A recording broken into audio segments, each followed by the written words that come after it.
68 años y mi hijo me dice, sal de mi apartamento o vete al asilo. Con 2 maletas en la calle, sin saber dónde dormir. Pero lo que pasó después fue increíble. Una librería misteriosa, un secreto de 30 años y $500,000 escondidos. ¿De qué ciudad nos sigues? Escríbelo abajo. Dale like y suscríbete para descubrir cómo esta abuela vengó su traición de la forma más épica.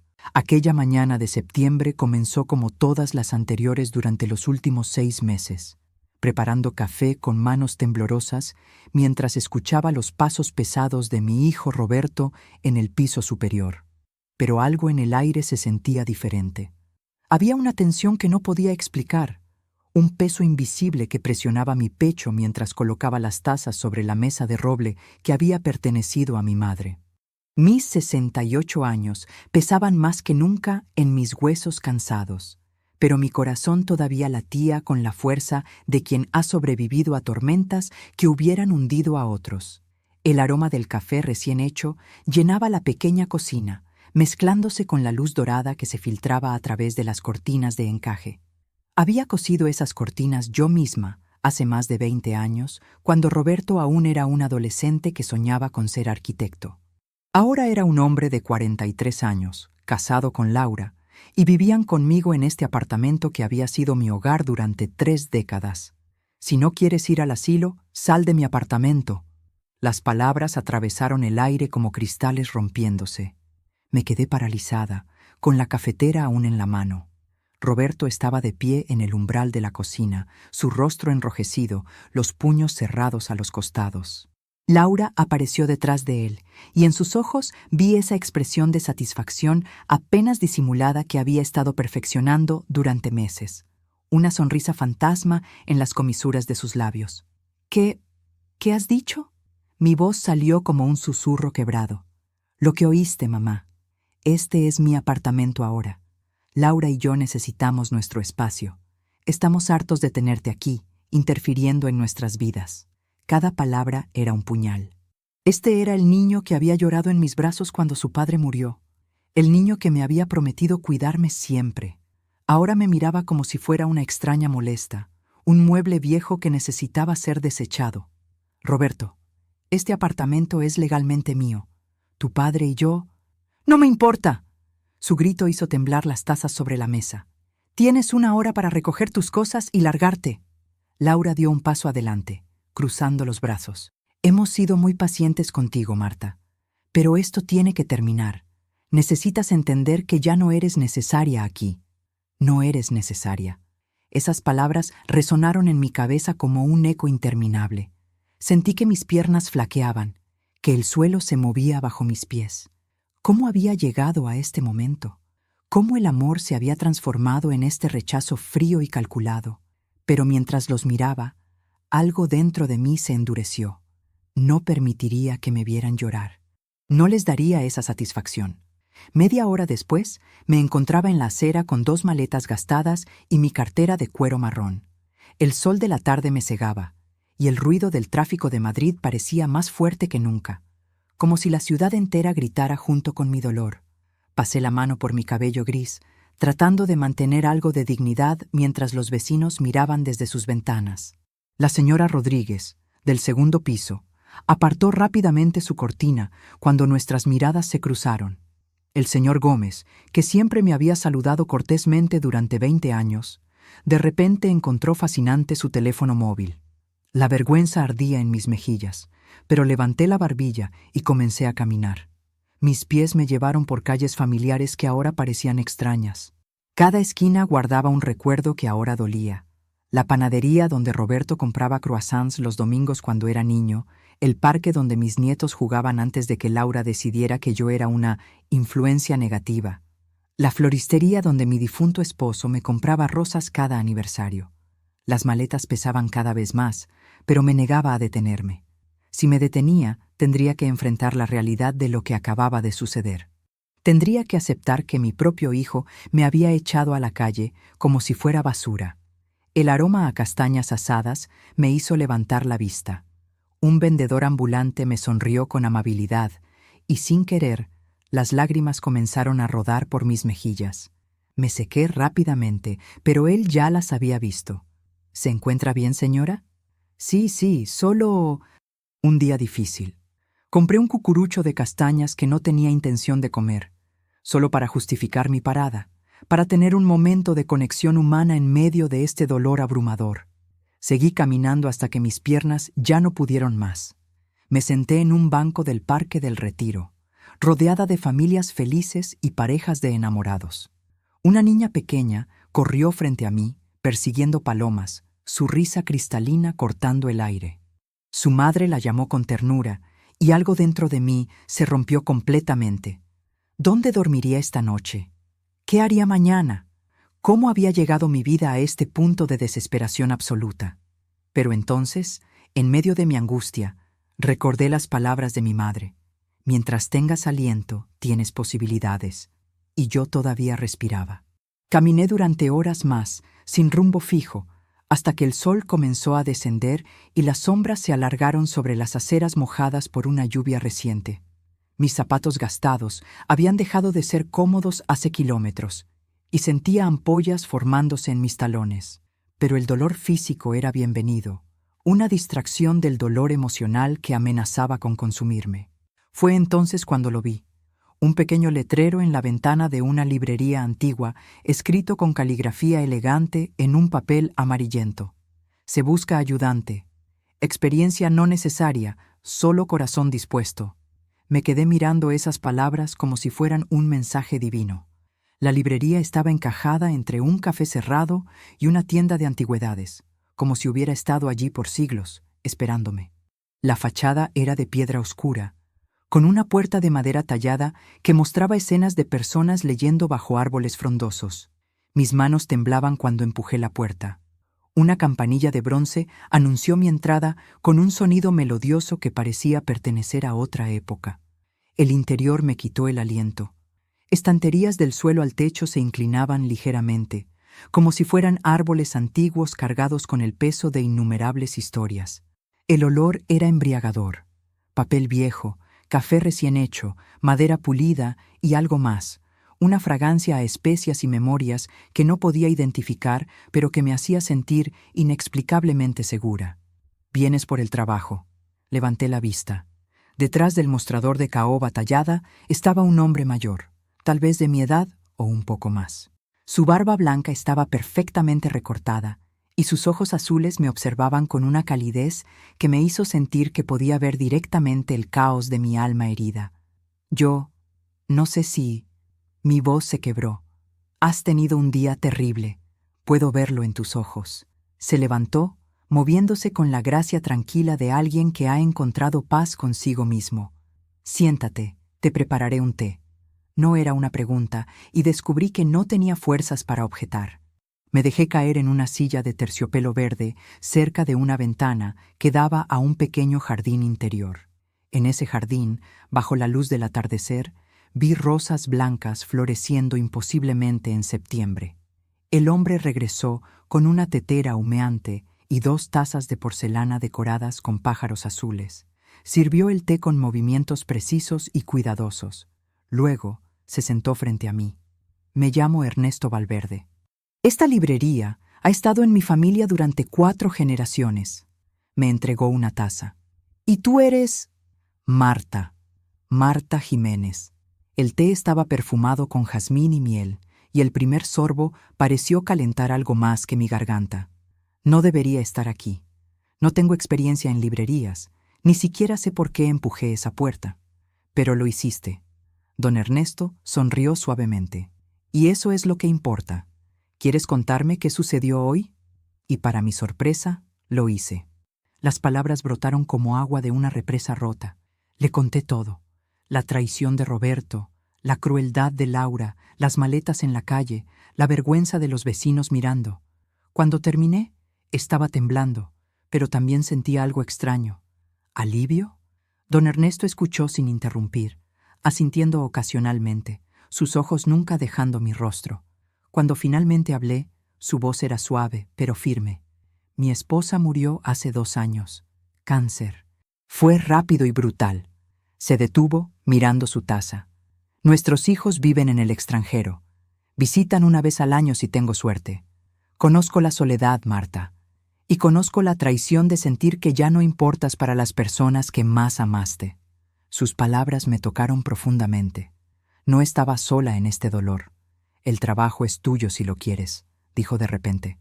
El salario no es mucho, pero hay una habitación en el piso superior. Era de mi hija antes de mudarse a Barcelona. Está vacía hace años, esperando a alguien que la necesite. No podía creerlo. ¿Por qué? Ni siquiera me conoce. Porque reconozco a alguien que necesita un nuevo comienzo. Y porque esta librería necesita a alguien como tú. Se levantó y extendió su mano. ¿Qué dices, Marta? ¿Lista para empezar de nuevo? Miré su mano extendida y vi más que una oferta de trabajo. Vi una posibilidad que no había existido hace una hora. Vi esperanza. Tomé su mano y en ese momento algo cambió. El mundo dejó de tambalearse bajo mis pies. Los primeros días en la librería fueron un bálsamo para mi alma herida. La habitación que don Ernesto me había ofrecido era pequeña pero encantadora. Una cama con dosel, un escritorio antiguo frente a una ventana que daba al jardín interior, estanterías empotradas llenas de libros cuidadosamente seleccionados. Era como vivir dentro de un cuento. Cada mañana me despertaba con el sonido de las palomas en el alféizar y el aroma del café que don Ernesto preparaba en la pequeña cocina del segundo piso. Desayunábamos juntos, conversando sobre libros, sobre la vida, sobre todo y nada. Me enseñó cómo organizar el inventario, cómo interactuar con los clientes, cómo descubrir qué libro necesitaba cada persona, incluso cuando ellos mismos no lo sabían. Los libros son medicina para el alma, me dijo una tarde mientras limpiábamos el polvo de una sección particularmente antigua. Y un buen librero es como un médico que prescribe la dosis exacta de curación. Pero había algo más en esta librería, algo que don Ernesto no me había revelado completamente. Lo noté en la forma en que ciertos clientes entraban, no por la puerta principal, sino por una entrada lateral que daba a un callejón. Lo noté en las conversaciones susurradas, en las miradas cómplices, en el ambiente de secreta camaradería.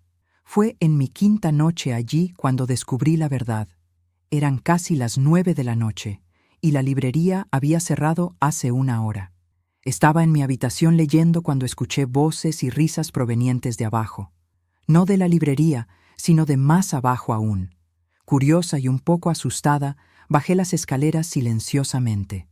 La puerta que conducía al sótano estaba entreabierta y una luz cálida emanaba de ella. Me asomé y lo que vi me dejó sin aliento. El sótano había sido transformado en un espacio comunitario hermoso. Había sillones cómodos distribuidos en círculos, mesas cubiertas con manteles coloridos, una pequeña cocina en una esquina, y las paredes estaban decoradas con fotografías y pinturas. Pero lo más sorprendente era la gente. Había al menos 15 personas allí, todas mayores, conversando animadamente. Una mujer de cabello plateado tocaba una guitarra española mientras otros cantaban. Un hombre con bastón reía mientras jugaba ajedrez con otro. Dos mujeres tejían en un rincón, sus agujas moviéndose al ritmo de su conversación. Marta, me sobresalté. Don Ernesto estaba detrás de mí, sonriendo con esa expresión cálida que había llegado a conocer. Iba a decírtelo pronto, pero creo que ya lo has descubierto. Hizo un gesto hacia el sótano. Bienvenida al verdadero corazón de esta librería. Bajamos juntos, y todas las conversaciones se detuvieron cuando aparecí. Rostros amables se volvieron hacia mí, llenos de curiosidad pero también de bienvenida. Amigos, esta es Marta. Es nuestra nueva librería y, espero que pronto, parte de nuestra familia. Lo que siguió fue un torbellino de presentaciones. Aurora, de 72 años, que había sido bailarina profesional y ahora enseñaba flamenco. Sebastián, viudo de 75 años que había sido chef y ahora cocinaba para el grupo cada semana. Mercedes, de 68 como yo, que había sido profesora y ahora daba clases de literatura. Luis, Pablo, Carmen, Isabel, nombres y rostros que se grabaron en mi corazón esa noche. Todos hemos sido olvidados o rechazados por nuestras familias, explicó Aurora, tomando mi mano con sus dedos largos y elegantes. Don Ernesto creó este espacio para nosotros hace 3 años. es más que un refugio. Es nuestro hogar. Y tú, mi querida, eres más que bienvenida aquí, agregó Sebastián, sus ojos brillando con calidez genuina. Me senté entre ellos, y por primera vez desde aquella horrible mañana con Roberto, sentí que pertenecía a algún lugar. Escuché sus historias, hijos que los habían abandonado, familias que los habían rechazado, soledad que había amenazado con destruirlos. Pero también escuché historias de renacimiento, de nuevos propósitos encontrados, de amistades que habían reemplazado los lazos de sangre que se habían roto. Don Ernesto se sentó a mi lado. No estás sola, Marta. Nunca más tendrás que estar sola.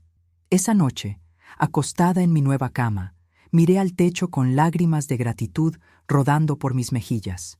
Había perdido un hogar, pero había encontrado algo más precioso. Una comunidad que me valoraba, que me veía, que me necesitaba. Pero no tenía idea de que esta comunidad guardaba un secreto aún mayor, uno que cambiaría no solo mi vida, sino las vidas de muchas mujeres que, como yo, habían sido descartadas y olvidadas. 2 semanas después de unirme a la comunidad del sótano, don Ernesto me pidió que lo acompañara a su oficina privada, una pequeña habitación en el 3er piso que nunca había visto.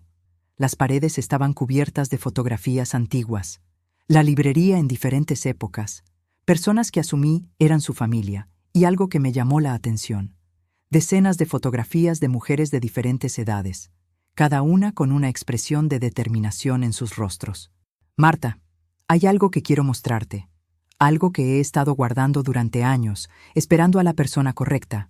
Don Ernesto abrió un armario antiguo y sacó una caja de madera tallada, tan vieja que parecía de otro siglo. Cuando abrió la caja, vi pilas de papeles, cartas escritas a mano, diarios con tapas de cuero desgastadas, páginas mecanografiadas amarillentas por el tiempo. El olor a papel antiguo y tinta desvanecida llenó el aire. «¿Qué es esto?», pregunté, mi voz apenas un susurro reverente. «Son historias, testimonios, confesiones». Don Ernesto tocó los papeles con una ternura que me conmovió. Durante los últimos 30 años, mujeres de nuestra comunidad han estado escribiendo sus historias. Historias de supervivencia, de traición, de renacimiento. Historias que nunca han sido contadas públicamente. Tomé uno de los diarios con manos temblorosas.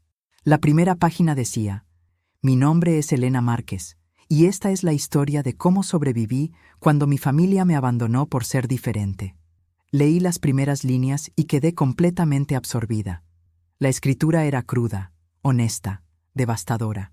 Elena contaba cómo sus hijos la habían internado en un asilo contra su voluntad después de que su esposo muriera, solo para quedarse con su casa.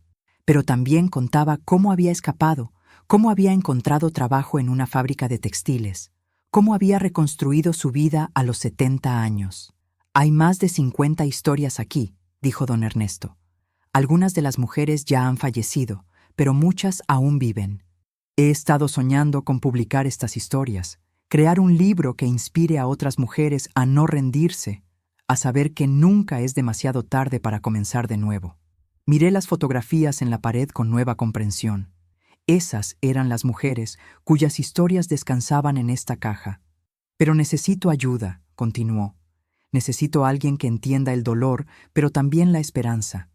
Alguien que pueda organizar estas historias, darles la estructura que necesitan, ayudarme a encontrar una editorial que esté dispuesta a publicar las voces de mujeres que la sociedad ha intentado silenciar». Me miró directamente a los ojos. «Necesito que seas tú, Marta». El peso de su petición me abrumó. «Yo no soy escritora, don Ernesto. No soy editora. Soy solo una costurera que... Eres una sobreviviente. Eres una mujer que conoce exactamente lo que estas mujeres han sentido. Eres perfecta para esto». Su convicción era absoluta. Pasé las siguientes horas leyendo historia tras historia. Lloré con cada una. Me reí con algunas. Sentí furia, tristeza, esperanza, triunfo. Estas mujeres habían enfrentado abandonos, abusos emocionales, rechazos crueles, y aún así, cada historia terminaba con una nota de esperanza, de renacimiento, de fuerza redescubierta. Cuando finalmente levanté la vista, ya era de noche. Don Ernesto se había quedado dormido en su silla, un libro abierto sobre su regazo. Lo miré con un cariño profundo. Este hombre había dedicado años de su vida a preservar estas voces, a crear un santuario para personas olvidadas, y ahora me pedía que lo ayudara a darle vida a este proyecto. Sí, dije en voz alta, despertándolo. Lo haré. Ayudaré a publicar estas historias. Don Ernesto sonrió y vi lágrimas de alivio en sus ojos.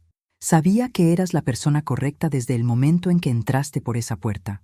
Pero lo que no sabíamos en ese momento era que publicar estas historias desencadenaría una serie de eventos que traerían tanto sanación como confrontación. Revelaciones que cambiarían todo lo que creía saber sobre mi propia familia. Durante las siguientes semanas, me sumergí completamente en el proyecto. Cada tarde, después de cerrar la librería, subía a la oficina de don Ernesto y leía historia tras historia, tomando notas, organizando cronologías, identificando temas comunes. Aurora, Mercedes y Sebastián a menudo se unían, aportando sus propias perspectivas y ayudando a decidir qué historias debían incluirse. Una tarde particularmente lluviosa, mientras leía el testimonio de una mujer llamada Rosa, algo en su historia me golpeó con fuerza inesperada. Rosa contaba cómo su nuera había comenzado una campaña sutil, pero devastadora para alejarla de sus nietos, plantando dudas sobre su capacidad mental, sugiriendo que era una mala influencia, creando distancia donde antes había existido amor. Las palabras me resonaron dolorosamente. ¿No era eso exactamente lo que Laura había hecho conmigo? ¿Estás bien? Mercedes se había acercado silenciosamente y me tocó el hombro. Te has puesto muy pálida. Es solo que... esta historia. Es como si estuviera leyendo mi propia vida. Mercedes asintió con comprensión. Esa es la razón por la que estas historias son tan importantes, porque ninguna de nosotras está sola en nuestro dolor. Los patrones se repiten, las tácticas son similares, y cuando nos damos cuenta de eso, dejamos de culparnos a nosotras mismas. Tenía razón. Durante semanas había estado cuestionándome. ¿Había sido demasiado entrometida? ¿Demasiado crítica? ¿Había hecho algo para merecer el rechazo de Roberto?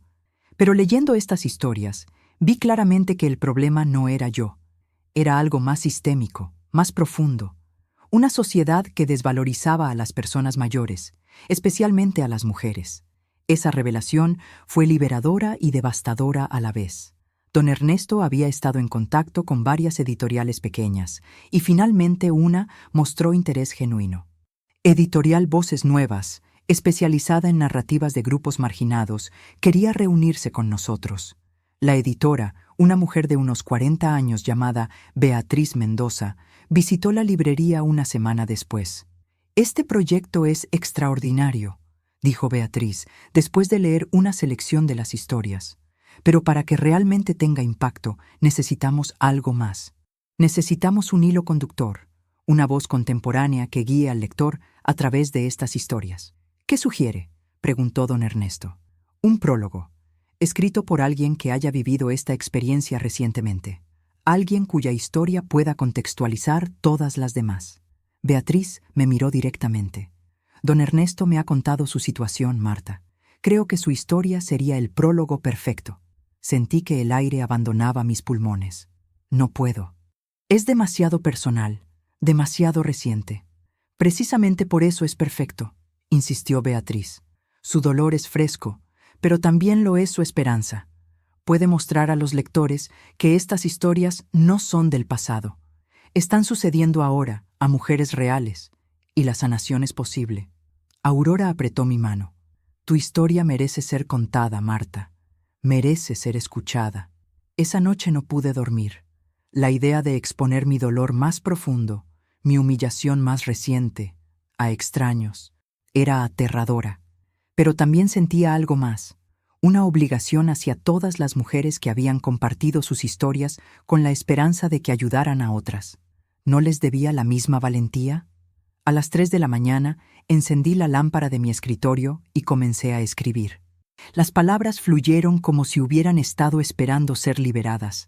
Aquella mañana terrible, la traición, el dolor, pero también el descubrimiento de esta librería de esta comunidad, de un propósito renovado. Escribí durante horas hasta que el sol comenzó a asomarse por la ventana. Cuando finalmente dejé la pluma, tenía 20 páginas escritas a mano, mi corazón completamente desnudo en el papel. Pero justo cuando pensaba que estaba lista para compartir mi historia, recibí una llamada que cambiaría todo nuevamente. Era un martes por la mañana cuando el teléfono de la librería sonó. Don Ernesto atendió. Luego me pasó el aparato con una expresión de curiosidad. «Es para ti. Dice que es tu hija». Mi corazón se aceleró. Carmen, mi hija menor, de 38 años. La última vez que habíamos hablado, ella había estado llorando, disculpándose por no poder ayudarme, explicando que su esposo estaba pasando por problemas laborales y no tenían espacio para mí en su pequeño apartamento. «¿Carmen?» «Mamá». Su voz sonaba tensa, urgente. «Necesito verte. Hay algo que debes saber. Algo sobre Roberto y Laura». Un escalofrío recorrió mi espalda. «¿Qué sucede? No puedo decírtelo por teléfono. ¿Podemos encontrarnos? ¿Hoy?» Acordamos vernos en un café cerca de la librería. Pasé las siguientes horas en un estado de ansiedad, imaginando todas las posibilidades. ¿Estaba Roberto enfermo? ¿Había pasado algo con mis nietos? ¿O era algo peor? Cuando llegué al café, Carmen ya estaba allí, en una mesa del fondo. Se veía cansada, con ojeras profundas y las manos temblorosas alrededor de una taza de café. Me abrazó con fuerza cuando me senté, y sentí su cuerpo sacudirse con sollozos contenidos. «Cuéntame», dije suavemente, acariciando su cabello como cuando era niña. Carmen respiró profundamente. «He estado investigando, mamá. Después de lo que Roberto te hizo, no podía simplemente aceptarlo. Así que empecé a hacer preguntas, a cavar en sus finanzas, a hablar con personas que conocen a Laura». Se detuvo, como si las siguientes palabras fueran demasiado difíciles de pronunciar. «Roberto está en una situación financiera desastrosa. Apostó todo su dinero en un negocio que falló hace un año. Laura lo sabía, y fue ella quien lo convenció de que la única manera de salir del problema era echarme y vender el apartamento». Terminé, sintiendo un nudo en el estómago. Carmen asintió, lágrimas rodando por sus mejillas. «Pero hay algo más, mamá. El apartamento, legalmente, todavía es tuyo. Papá nunca transfirió la propiedad a Roberto. Roberto o lo olvidó o simplemente asumió que podía hacer lo que quisiera. Han estado tratando de falsificar documentos para vender el apartamento sin tu consentimiento». El mundo se detuvo. Durante semanas había estado procesando el dolor emocional de la traición de Roberto, pero esto era diferente. Esto no era solo rechazo cruel, era ilegal, era calculado, era... ¿fraude? La palabra salió como un susurro. Sí, y si hubieran tenido éxito, habrías perdido todo. Tu hogar, el patrimonio que papá y tú construyeron juntos, todo. La furia comenzó a arder en mi pecho, reemplazando el dolor que había cargado durante semanas. Roberto no solo me había rechazado, había intentado robarme. Y Laura había orquestado todo esto. Tengo pruebas, mamá. Correos electrónicos, mensajes de texto. Un abogado amigo mío dice que tienes un caso sólido no solo para recuperar tu apartamento, sino para tomar acciones legales si lo deseas. Miré a mi hija, viendo en su rostro una determinación feroz que me recordó a mí misma cuando era más joven. ¿Por qué estás haciendo esto, Carmen? Esto podría destruir tu relación con tu hermano. Porque lo correcto es correcto, mamá. Porque tú sacrificaste todo por nosotros, y no permitiré que Roberto te trate así. Porque te amo, y me niego a permanecer en silencio mientras te lastiman. Nos abrazamos allí en ese café, llorando juntas, pero estas no eran lágrimas de pura tristeza. Eran lágrimas de furia, de determinación, de un vínculo entre madre e hija que se había fortalecido en lugar de romperse. «¿Qué quieres hacer, mamá?», preguntó Carmen finalmente. Pensé en el libro que estábamos creando, en todas esas historias de mujeres que se habían levantado después de ser derribadas. Pensé en don Ernesto, en Aurora, en Sebastián, en toda la comunidad que me había acogido. Pensé en la mujer que había sido y en la mujer en la que me estaba convirtiendo. «Quiero justicia», dije firmemente.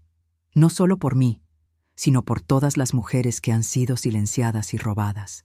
Es hora de que Roberto enfrente las consecuencias de sus acciones. Carmen sonrió a través de sus lágrimas. Entonces, comencemos. Pero ninguna de las dos sabíamos que tomar este camino nos llevaría a revelaciones aún más profundas sobre los secretos que nuestra familia había estado guardando durante años. Los siguientes días fueron un torbellino de actividad. Carmen me presentó a su amigo abogado, Eduardo Ramírez, un hombre de unos 50 años, con una reputación impecable y una pasión por casos de justicia familiar. Revisó todos los documentos que Carmen había recopilado y confirmó lo que ya sabíamos. Roberto y Laura habían intentado cometer fraude. No solo eso, dijo Eduardo durante nuestra segunda reunión. He estado investigando más profundamente y parece que esto no es la primera vez que Roberto tiene problemas financieros. Ha habido varios préstamos cuestionables, inversiones fallidas y... Se detuvo, mirándome con algo parecido a la compasión. Parece que ha estado accediendo a la cuenta bancaria conjunta que compartías con tu difunto esposo. Sentí como si me hubieran golpeado. ¿Qué? La cuenta nunca fue cerrada después de que tu esposo falleciera. Roberto tenía acceso a ella como beneficiario secundario. Ha estado retirando dinero durante años. Mis manos temblaban. No era solo el apartamento. Roberto había estado robándome durante años, aprovechándose de mi confianza, de mi dolor por la muerte de su padre, de mi ignorancia sobre asuntos financieros. ¿Cuánto? Mi voz sonaba hueca. Más de 150.000 euros en los últimos 5 años. El número me dejó sin aliento. 150.000 euros. Dinero que mi esposo y yo habíamos ahorrado durante décadas de trabajo duro. Dinero destinado a asegurar mi vejez. Desaparecido. Don Ernesto, que había insistido en acompañarme a la reunión, apretó mi mano con fuerza. Esto es grave, Marta. Muy grave. Eduardo asintió. Tienes varias opciones. Podemos enviar una carta de demanda, intentar resolver esto privadamente, o podemos presentar cargos legales formales. Pero necesito que entiendas algo. Si tomamos este camino, va a ser público, va a ser difícil, y va a destruir cualquier posibilidad de reconciliación con tu hijo.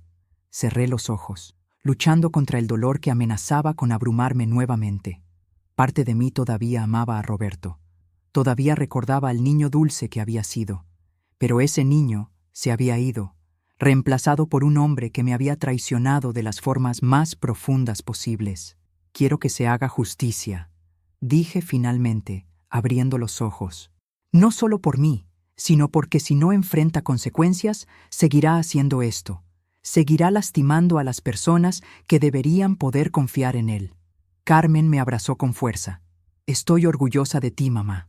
Eduardo comenzó a trabajar inmediatamente. Mientras tanto, yo continué con el proyecto del libro. De alguna manera, las dos cosas estaban conectadas. Recuperar mi voz, recuperar mi historia, recuperar mi poder. Beatriz, la editora, estaba emocionada con el prólogo que había escrito. Es perfecto, Marta. Crudo, honesto, esperanzador. Exactamente lo que necesitábamos. Decidimos que el libro se llamaría Voces que resisten. Historias de mujeres que se negaron a desaparecer. La portada mostraría las manos envejecidas de una mujer sosteniendo una pluma, escribiendo su propia historia. Pero una tarde, mientras trabajaba en la oficina de don Ernesto, encontré algo entre los papeles antiguos que me dejó helada. Era una carta, fechada hace casi 30 años, escrita por mi propia madre y dirigida a don Ernesto. Querido Ernesto, comenzaba la carta, gracias por el refugio que me has dado en estos tiempos difíciles. Mi familia cree que estoy loca por querer divorciarme, pero tú entiendes que no puedo seguir viviendo en un matrimonio donde soy invisible. Seguí leyendo, mi corazón latiendo cada vez más rápido. Mi madre había conocido a don Ernesto. Había sido parte de esta comunidad, y lo más impactante, había contemplado divorciarse de mi padre, algo que nunca sucedió, algo que ella nunca me contó. Don Ernesto entró en ese momento y vio la carta en mis manos. Su expresión cambió a una de sorpresa y luego comprensión. No sabía que eras su hija, dijo suavemente. Cuando te vi ese primer día, había algo familiar en ti, pero no hice la conexión hasta ahora. ¿Conociste a mi madre? Mi voz temblaba. Sí. Vino a la librería hace casi 30 años, buscando refugio de un matrimonio que la estaba matando lentamente. Fue parte de nuestro grupo durante varios meses. Incluso escribió su historia. Se acercó a la caja de manuscritos y sacó un diario que no había visto antes. Esta es su historia. Tomé el diario con manos temblorosas. En la portada, escrito con la letra inconfundible de mi madre, la mujer que casi fue. Esa noche leí cada palabra que mi madre había escrito. Contaba su dolor, su sentimiento de invisibilidad, su desesperación. Pero también contaba cómo había encontrado fuerza aquí, en esta comunidad. Y al final explicaba por qué había decidido volver con mi padre. No por amor, sino porque en esa época las opciones para mujeres de su edad eran limitadas, y tenía 3 hijos pequeños que dependían de ella. Lloré por la madre que nunca conocí realmente, por los sueños que había enterrado, por la vida que nunca vivió. Pero también sentí algo más, una conexión profunda con ella, una comprensión de que su historia y la mía estaban entrelazadas de formas que nunca había imaginado. Y en ese momento, supe que su historia también debía estar en el libro. No solo las historias de desconocidas, sino la historia de mi propia madre, y la mía también. 3 semanas después, Eduardo me llamó con noticias. Roberto quiere reunirse. Dice que necesita hablar contigo antes de que esto vaya más lejos legalmente. Mi primer instinto fue rechazar. ¿Qué más podía decir Roberto que no hubiera dicho ya con sus acciones? Pero Carmen me convenció. Necesitas escucharlo, mamá. No por él, sino por ti, para que puedas cerrar este capítulo sabiendo que le diste todas las oportunidades. La reunión fue en la oficina de Eduardo, territorio neutral. Llegué con Carmen y don Ernesto, que había insistido en acompañarme como apoyo moral. Roberto ya estaba allí, sentado en una silla de cuero, viéndose notablemente más delgado y demacrado que la última vez que lo había visto. Laura no estaba con él. Cuando entré, Roberto levantó la vista y vi algo en sus ojos que me tomó por sorpresa. Vergüenza genuina. «Mamá», su voz se quebró. «No», lo interrumpí, mi voz más firme de lo que esperaba. «Primero vas a escucharme». Me senté frente a él, Carmen a mi lado, y respiré profundamente. Durante meses me culpé a mí misma por lo que pasó. Me pregunté qué había hecho mal, cómo había fallado como madre. Pero ahora sé la verdad. No fui yo quien falló. Fuiste tú. Roberto bajó la mirada, pero lo obligué a verme. «Mírame cuando te hablo. Me debes al menos eso». Levantó los ojos y vi lágrimas en ellos. «Me echaste de mi propio hogar. Intentaste robarme mi apartamento. Has estado robando dinero de la cuenta de tu padre durante años. Y en todo este tiempo, nunca te detuviste a pensar en el daño que estabas causando. Nunca pensaste en mí como una persona con sentimientos, con derechos, con dignidad». «Lo siento», susurró Roberto. «Lo siento tanto. No sé en qué me convertí. Laura, ella me convenció de que era la única solución. Pero eso no es excusa. Yo tomé esas decisiones. Yo te lastimé». «¿Dónde está Laura ahora?», preguntó Carmen con voz fría. «Nos separamos. Cuando se dio cuenta de que el plan había fallado, que las consecuencias serían serias, se fue. Dijo que yo había arruinado todo». Roberto rió amargamente. «Tiene razón. Arruiné todo. Arruiné mi relación contigo, mamá. Arruiné mi matrimonio. Arruiné mi vida». Parte de mí quería consolarlo, ese instinto maternal que nunca muere completamente. Pero otra parte de mí, la parte que había crecido y se había fortalecido en las últimas semanas, se negaba a ceder. «Has hecho daño, Roberto. Daño real, profundo. Y ahora tendrás que enfrentar las consecuencias». Eduardo habló entonces. «Roberto ha accedido a devolver todo el dinero que tomó de la cuenta bancaria. También ha firmado documentos renunciando a cualquier reclamación sobre el apartamento. Y está de acuerdo en pagar restitución adicional por el trauma emocional causado». Roberto asintió. «Haré lo que sea necesario. He estado yendo a terapia, tratando de entender por qué hice lo que hice. No espero perdón, mamá. No lo merezco. Pero necesitaba que supieras que me doy cuenta de lo que he hecho. Y que pasaré el resto de mi vida tratando de ser mejor». Miré a mi hijo. viendo no solo al hombre que me había traicionado, sino también al niño confundido que había tomado decisiones terribles bajo presión. Pero la comprensión no era lo mismo que el perdón. No todavía. El perdón no se da en un momento, Roberto. Se construye con el tiempo, con acciones consistentes, no solo con palabras. Me levanté, lista para irme. Pero puedo decirte esto. He encontrado una vida que nunca imaginé posible. Una comunidad que me valora. Un propósito que me llena. Has herido mi corazón, pero no has roto mi espíritu. Carmen me tomó del brazo mientras nos dirigíamos a la puerta. Pero antes de salir, me volví una última vez. Si realmente quieres empezar a reparar el daño, Roberto, comienza siendo honesto contigo mismo sobre quién eres y quién quieres ser.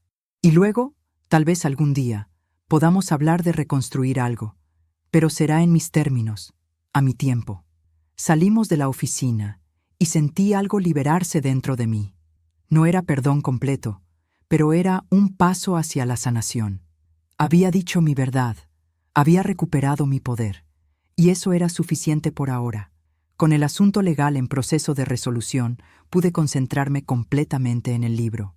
El manuscrito estaba tomando forma, cada historia cuidadosamente editada y ordenada para crear un arco narrativo coherente pero poderoso. Mi prólogo abriría el libro, seguido de la historia de mi madre, y luego las historias de las otras 53 mujeres.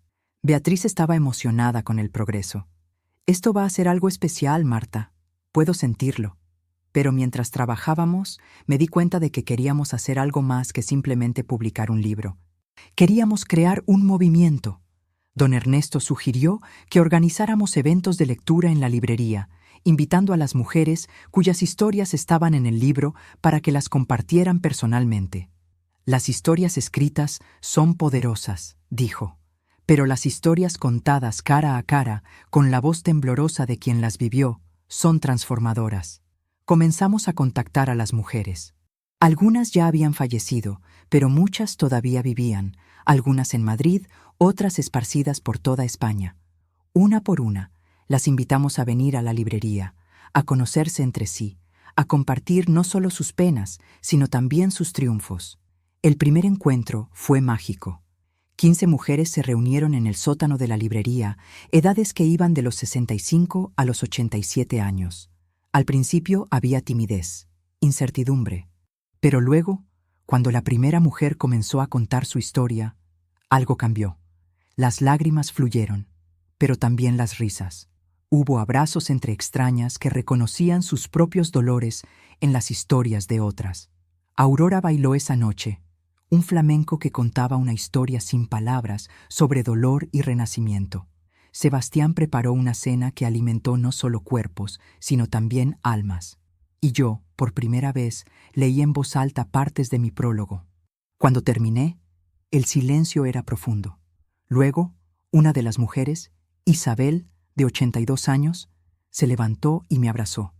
«Gracias por tener el coraje de contar tu historia», susurró. «Nos das permiso a todas para contar las nuestras». Esa frase resonó en mí durante días. Permiso. Todas estas mujeres habían estado esperando permiso para ser vistas, para ser escuchadas, para importar. Las reuniones se volvieron semanales. Cada vez venían más mujeres, algunas cuyas historias no estaban en el libro, pero que querían compartir de todas formas. La librería se transformó en un santuario, un lugar donde las voces que habían sido silenciadas finalmente podían cantar. Beatriz asistió a una de estas reuniones y quedó tan conmovida que sugirió algo audaz. ¿Qué tal si hacemos la presentación del libro aquí en la librería? No una presentación tradicional, sino un evento donde estas mujeres puedan contar sus historias directamente.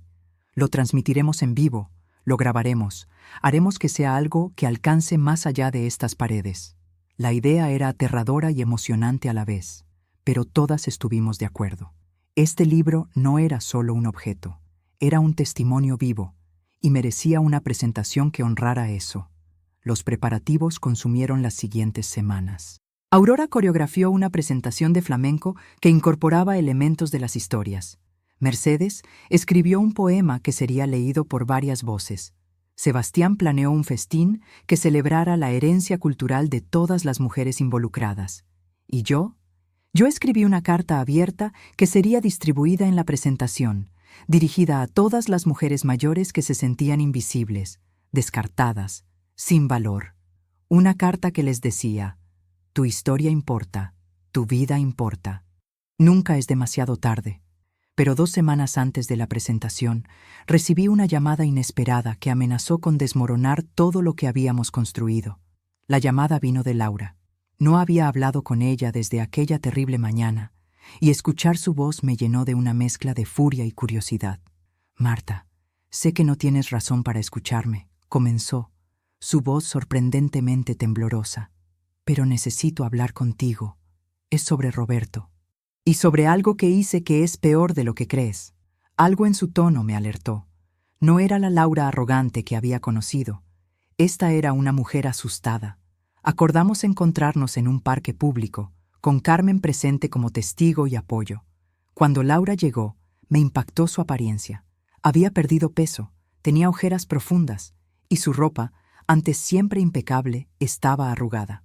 «Gracias por venir», dijo sin intentar acercarse. «Sé que no merezco ni un minuto de tu tiempo». «Tienes 5 minutos», dije firmemente. «Habla». Laura respiró profundamente. «Roberto te ha devuelto el dinero de la cuenta bancaria.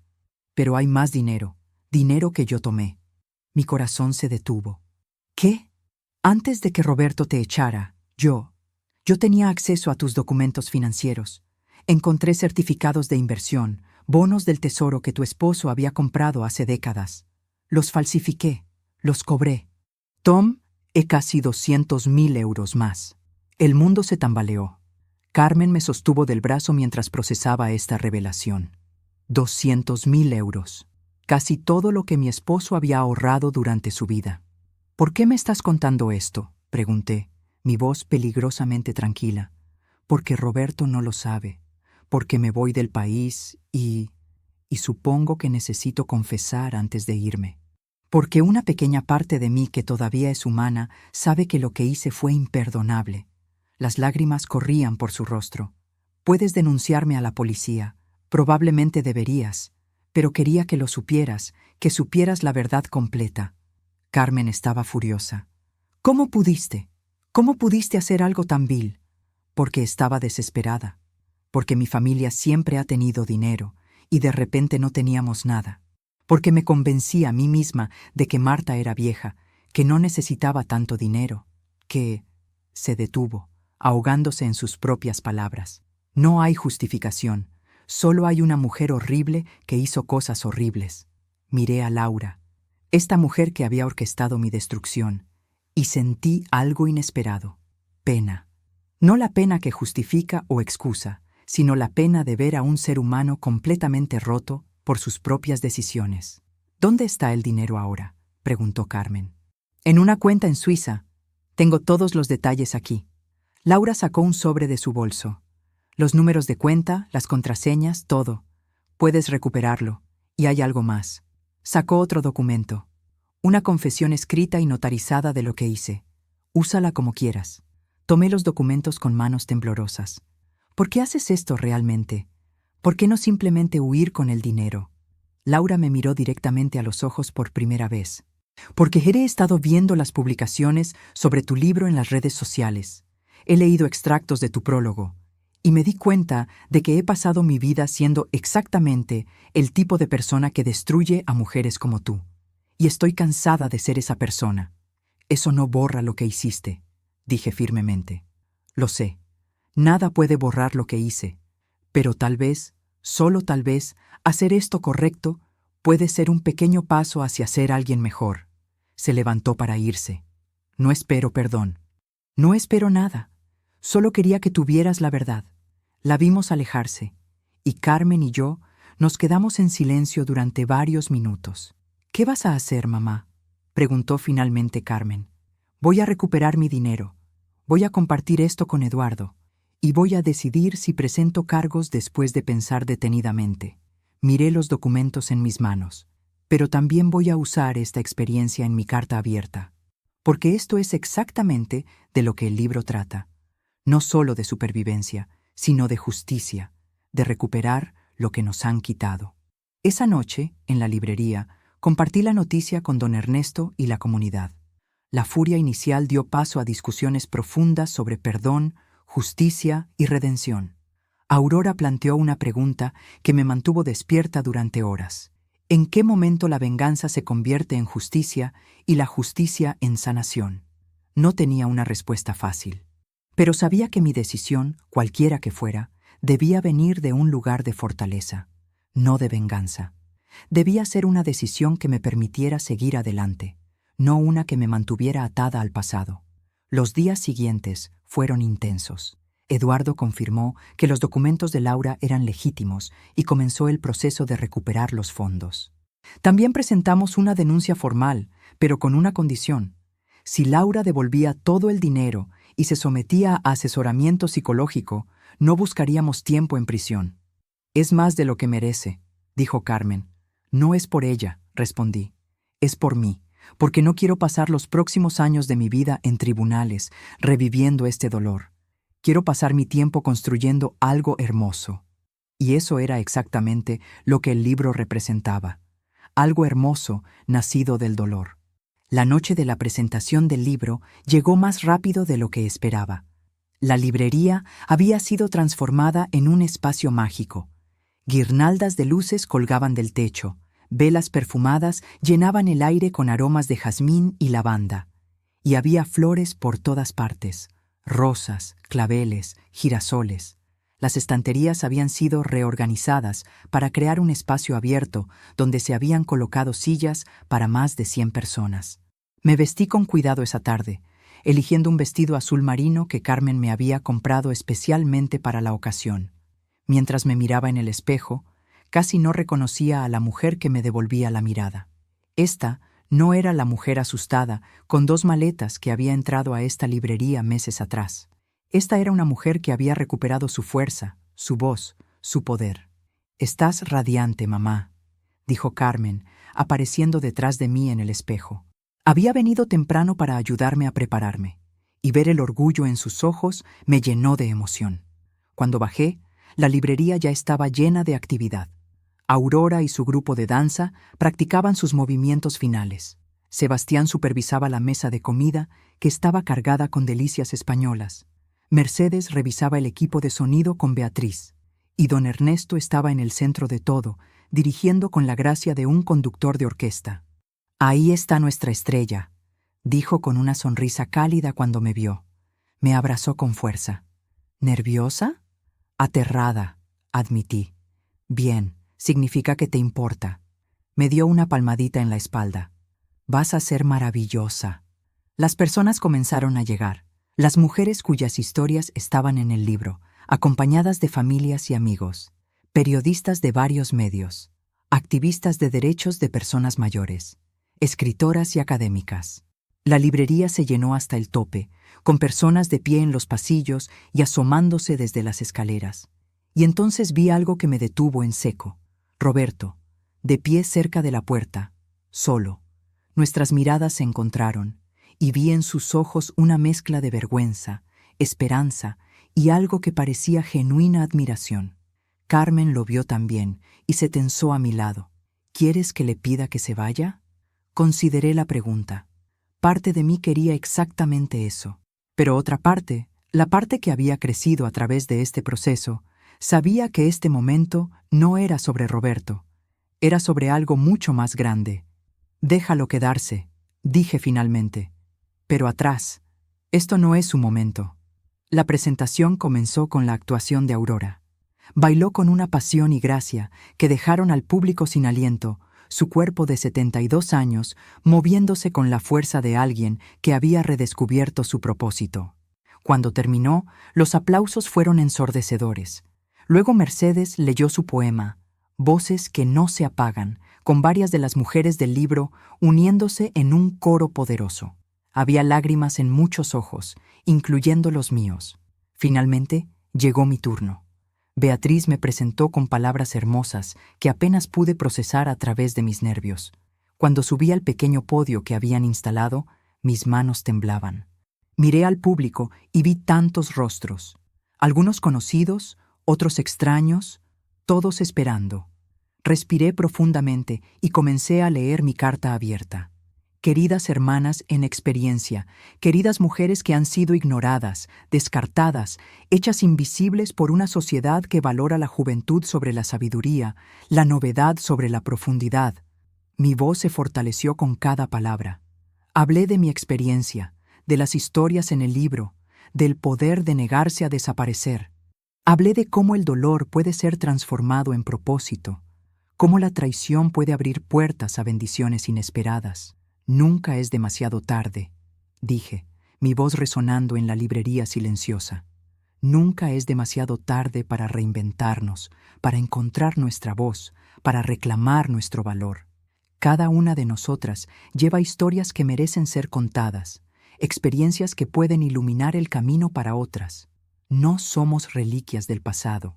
Somos portadoras de sabiduría, guerreras de la supervivencia, arquitectas de nuevos comienzos. Cuando terminé, el silencio duró un momento que pareció eterno. Luego, una ovación de pie. Las personas no solo aplaudían, algunas lloraban, otras se abrazaban entre sí. Vi a Roberto limpiándose los ojos y por primera vez en meses sentí algo hacia él que no era dolor o furia. Era una tristeza suave por lo que habíamos perdido, pero también una aceptación de dónde estábamos ahora. Después de mi lectura, varias mujeres del libro compartieron extractos de sus propias historias. Cada una era poderosa, cada una arrancaba lágrimas o risas o ambas. La audiencia estaba completamente cautivada, y sentí una oleada de gratitud hacia don Ernesto por hacer esto posible, hacia todas estas mujeres valientes por compartir sus verdades. Pero entonces sucedió algo completamente inesperado. Una mujer mayor, que no reconocí, se levantó desde atrás. Debía tener unos 80 años, con cabello blanco peinado en un moño elegante y ojos intensamente azules. «Perdón por interrumpir», dijo con voz clara y fuerte. «Mi nombre es Elena Márquez. No tengo historia en este libro porque solo recientemente me enteré de este proyecto, pero tengo una historia que creo que Marta necesita escuchar». Miré a don Ernesto, confundida, pero él parecía igual de sorprendido. «Conocí a tu madre, Marta», continuó Elena. «Fuimos amigas cercanas durante los meses que ella pasó aquí en esta comunidad, hace 30 años. Y hay algo que ella me hizo prometer que te diría si alguna vez te encontraba». Mi corazón comenzó a latir con fuerza. El público se había quedado completamente en silencio. «Tu madre no volvió con tu padre solo porque no tenía opciones», dijo Elena, su voz temblando ligeramente. «Volvió porque estaba enferma. Le habían diagnosticado un problema cardíaco que los doctores dijeron que le daría solo unos años más de vida. Decidió pasar ese tiempo asegurándose de que tú y tus hermanos estuvieran establecidos, que tuvieran lo que necesitaban». Las lágrimas comenzaron a rodar por mis mejillas. Esto no lo sabía. Nunca lo había sabido. Pero antes de volver, tu madre hizo algo. Dejó dinero aquí, con Ernesto, en un fondo fiduciario para ti. Dinero que había ahorrado secretamente durante años de trabajo como costurera. Me hizo prometer que si algo le pasaba antes de que pudiera contártelo, yo me aseguraría de que supieras. Elena se acercó al podio y me entregó un sobre amarillento. «Ernesto, ella te dejó instrucciones de darle esto a su hija Marta si alguna vez la encontrabas. Supongo que no hiciste la conexión hasta hoy». Don Ernesto se había puesto pálido. «El sobre, lo he guardado todos estos años. Decía, para mi hija Marta, pero nunca supe su apellido completo. Pensé que algún día...». Abrí el sobre con manos temblorosas. Dentro había una carta escrita con la letra de mi madre y un documento legal. La carta decía: «Mi querida Marta, si estás leyendo esto, significa que finalmente encontraste este lugar que fue mi santuario. El dinero en este fondo es para ti, para que nunca tengas que depender de nadie, para que siempre tengas opciones que yo no tuve. Vivo mi vida a través de ti. Sé valiente, sé libre, sé la mujer que yo nunca pude ser. Te amo más de lo que las palabras pueden expresar. Mamá». El documento mostraba que había 250.000 euros en el fondo, acumulando intereses durante 30 años. Era ahora casi $500,000. Me derrumbé en la silla, sollozando. Carmen corrió hacia mí, abrazándome con fuerza. Don Ernesto también se acercó, sus propios ojos llenos de lágrimas. No lo sabía, repetía. Marta, lo siento. Debí haber investigado más. Debí haber... No, lo interrumpí tomando su mano. Esto pasó exactamente cuando debía pasar. Si hubiera encontrado esto hace meses, antes de toda esta experiencia, no habría entendido su verdadero significado. Pero ahora entiendo que mi madre me estaba dando más que dinero. Me estaba dando la lección de su vida, que siempre hay que luchar por nuestra libertad, que nunca es demasiado tarde para ser valientes. La audiencia estaba llorando conmigo. Elena se acercó y me abrazó. Esta extraña que había guardado el secreto de mi madre durante décadas. Tu madre fue una mujer extraordinaria, susurró, y tú eres exactamente como ella. En ese momento sentí la presencia de mi madre más fuerte que nunca.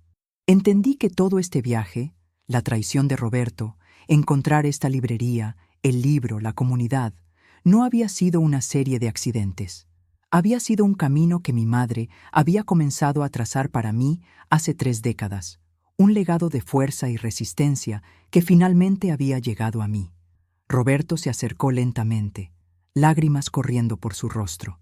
Mamá, yo no tengo palabras. Lo miré, y por primera vez desde aquella terrible mañana sentí que el peso de la furia se aligeraba un poco. Entonces no digas nada todavía, dije suavemente. Solo trabaja en ser mejor, por ti mismo, por tus hijos, y tal vez algún día podamos reconstruir algo. No era perdón completo, pero era un comienzo. 3 meses después de la presentación del libro, me encontraba en la oficina de don Ernesto, ahora también mi oficina, planeando el siguiente proyecto. Voces que resisten se había convertido en un éxito inesperado, no solo en ventas, sino en impacto. Habíamos recibido cientos de cartas de mujeres de toda España y más allá, compartiendo sus propias historias, agradeciendo por darles voz y validación. El dinero que Laura había robado fue devuelto completamente. Combinado con el fondo que mi madre había dejado, me encontré en una posición financiera que nunca había imaginado. Pero más importante que el dinero era lo que representaba: libertad, seguridad, opciones. Decidí usar parte de esos fondos para expandir el trabajo de la librería. Compramos el edificio contiguo y lo convertimos en un centro comunitario formal para personas mayores, con talleres de escritura, clases de arte, grupos de apoyo y más. Lo llamamos Casa Elena, en honor a mi madre. Roberto había estado viniendo regularmente a terapia. Visitaba ocasionalmente, siempre respetuoso, nunca presionando. Había comenzado a reconstruir su vida, y aunque nuestro camino hacia algún tipo de reconciliación era lento, existía. Mis nietos habían comenzado a visitarme también, y verlos jugar en el jardín de la librería me llenaba de una alegría que pensé que había perdido para siempre. Carmen se había convertido en una parte integral del proyecto. Había dejado su trabajo corporativo para ayudarme a administrar Casa Elena, descubriendo una pasión por el activismo de derechos de personas mayores que nunca supo que tenía. Don Ernesto y yo nos habíamos vuelto inseparables, no como pareja romántica, sino como algo más profundo, compañeros en una misión compartida, almas gemelas en el sentido más verdadero de la palabra. Él tenía 83 años ahora, y aunque su salud había comenzado a declinar, su espíritu permanecía tan vibrante como siempre. Una tarde de diciembre, mientras nevaba suavemente afuera, don Ernesto me llamó a su oficina. Estaba sentado en su silla favorita, una manta sobre las piernas, mirando por la ventana hacia el jardín donde las rosas habían sido reemplazadas por plantas de invierno. He estado pensando en el futuro, dijo sin preámbulo. Esta librería ha sido de mi familia durante 4 generaciones. Mis hijos no tienen interés en ella, pero tú has traído vida nueva a este lugar. Has honrado su espíritu mientras lo has transformado en algo aún más hermoso. Sacó un sobre del bolsillo de su camisa. Quiero que tengas la librería, Marta. Los documentos ya están preparados. Cuando yo ya no esté, será tuya. No como empleada, sino como dueña, como guardiana de este espacio sagrado. Las lágrimas llenaron mis ojos. Don Ernesto, yo no puedo. Sí puedes, y lo harás maravillosamente. Sonrió con esa calidez que había llegado a amar. Has convertido tu dolor en propósito, tu traición en bendición. Has honrado el legado de tu madre y has creado tu propio legado. No puedo pensar en nadie mejor para continuar esta misión. Esa noche, en mi cumpleaños número 69, la librería se llenó nuevamente con celebración. Carmen había organizado todo en secreto. Decoraciones que mostraban mi viaje desde aquella mujer asustada, con 2 maletas, hasta la líder de una comunidad próspera. Aurora bailó, Sebastián cocinó, Mercedes leyó un poema que había escrito especialmente para mí. Había rostros de toda mi nueva vida. Las mujeres del libro, miembros de la comunidad, periodistas que se habían convertido en amigas, activistas que ahora eran colaboradores. Y en un rincón, manteniéndose respetuosamente aparte pero presente, estaba Roberto con mis nietos. Cuando soplé las velas de mi pastel, no pedí borrar el pasado. Pedí fuerza para seguir construyendo el futuro que había comenzado a crear. Un futuro donde mujeres como yo pudieran ser vistas, escuchadas y valoradas. Esa noche, mientras la celebración continuaba abajo, subí a mi habitación por un momento de silencio. Me paré frente a la ventana, mirando las calles nevadas de Madrid, y pensé en todo el camino que había recorrido. Había sido echada de mi hogar, traicionada por mi propio hijo, robada por mi nuera. Había estado en las calles sin saber dónde dormiría esa noche, pero de esas cenizas había surgido una vida más rica y significativa de lo que nunca había imaginado posible. Había encontrado mi voz, había ayudado a otras mujeres a encontrar las suyas. Había honrado el legado secreto de mi madre. Había creado una familia elegida que me valoraba no por lo que podía darles, sino por quien era. Y lo más importante, había aprendido que nunca es demasiado tarde para renacer, para transformar el dolor en poder, para negarse a ser invisible o descartada. Había aprendido que las mayores traiciones a veces abren las puertas a las bendiciones más inesperadas y extraordinarias. Miré mi reflejo en la ventana, viendo no a una víctima, sino a una guerrera que había reclamado su vida, una mujer que había elegido levantarse, sacudir el polvo de la humillación y caminar hacia adelante con la cabeza en alto, llevando consigo las historias de todas aquellas mujeres que, como ella, habían encontrado fuerza en la adversidad y belleza en los nuevos comienzos. El pasado me había herido, pero el futuro era mío para escribir, un capítulo hermoso a la vez.